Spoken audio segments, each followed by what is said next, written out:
বিরতির পর স্বাগত। এবার চণ্ডীপুরের দিকে নজর রাখছি, কারণ চণ্ডীপুর বিধানসভা কেন্দ্রে বিধায়ক হিসেবে নির্বাচিত হবার পর গত 2 বছরে এই বিধানসভা এলাকায় বিভিন্ন উন্নয়নমূলক কাজের অগ্রগতি, তার পাশাপাশি বাস্তবায়ন খতিয়ে দেখলেন মন্ত্রী টিঙ্কু রায়। এই পরিদর্শনে মন্ত্রীর সাথে ছিলেন চণ্ডীপুর পঞ্চায়েত সমিতির চেয়ারপারসন শম্পা দাস পাল, ভাইস চেয়ারম্যান বিনয় সিংহ, চণ্ডীপুর ব্লকের বিডিও দেবপ্রিয়া দাস সহ অন্যান্যরা। মন্ত্রী টিঙ্কু রায় কৈলাসহর মহকুমা চণ্ডীপুর বিধানসভা কেন্দ্র থেকে 2023 সালের বিধানসভা ভোটে জয়ী হয়ে বিধায়ক হবার পর 2 বছরের নিজ বিধানসভা কেন্দ্রে একাধিক উন্নয়নমূলক কাজ করে চলেছেন। সেই উন্নয়নমূলক কাজগুলির মধ্যে অনেক কাজ ইতিমধ্যেই সম্পন্ন হয়ে গেছে, আবার কিছু কাজ সাম্প্রতিককালে সম্পন্ন হয়েছে এবং কিছু কাজ আগামী কিছুদিনে সম্পন্ন হবে।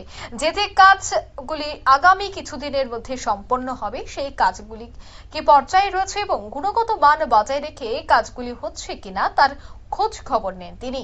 সকাল 11টা থেকে বিকেল 4টা অবধি মন্ত্রী সহ অন্যান্য চণ্ডীপুর বিধানসভা এলাকার সমস্ত উন্নয়নমূলক কাজ পরিদর্শন করেন। প্রথমে চলে যান রাংরুং গ্রাম পঞ্চায়েতের 1 নম্বর ওয়ার্ডের সুভাষনগর গ্রামের নির্মীয়মান নাট মন্দির পরিদর্শন করতে।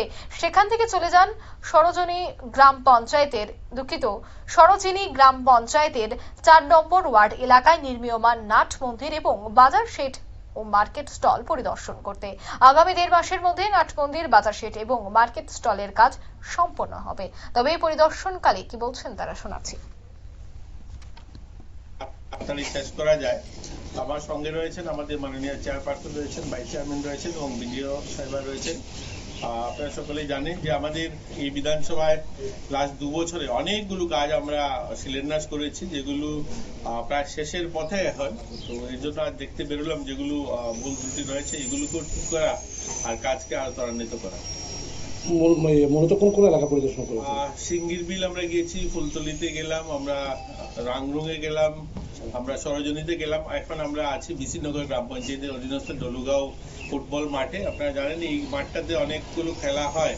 তো এখানে আমরা 2 বছর আগে যখন এখানে টুর্নামেন্ট হয় তখন বলেছিলাম যে এই মাঠটাকে আমরা সাজিয়ে দেবো।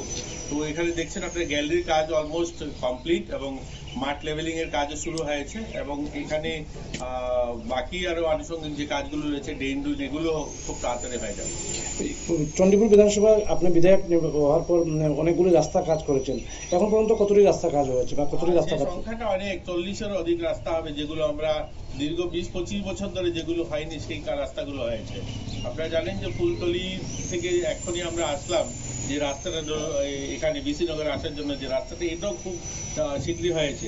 এছাড়া আমাদের এখানে একটা রাস্তা রয়েছে সিঙ্গির বিল থেকে ভিতর দিকে যে রাস্তাটা যায়, এই রাস্তায় দীর্ঘ 20 বছর ধরে এটা কাজ হয়নি, এটাও টেন্ডার হয়েছে, এটাও খুব শীঘ্রই হয়ে যাবে। আপনারা শুনলেন মন্ত্রীর এই বক্তব্য। যুব বিষয়ক এবং ক্রীড়া মন্ত্রী টিঙ্কু রায় নিজ বিধানসভা এলাকায় তিনি যান এবং সমস্তটা বিষয়ে খতিয়ে দেখেন, কিভাবে কাজের অগ্রগতি আরো বাড়ানো যায় তার দিকেও বিশেষ জোর দিয়েছেন তিনি। নিয়ে নিচ্ছে ছোট্ট একটি বিজ্ঞাপন বিরতি, সঙ্গে থাকুন।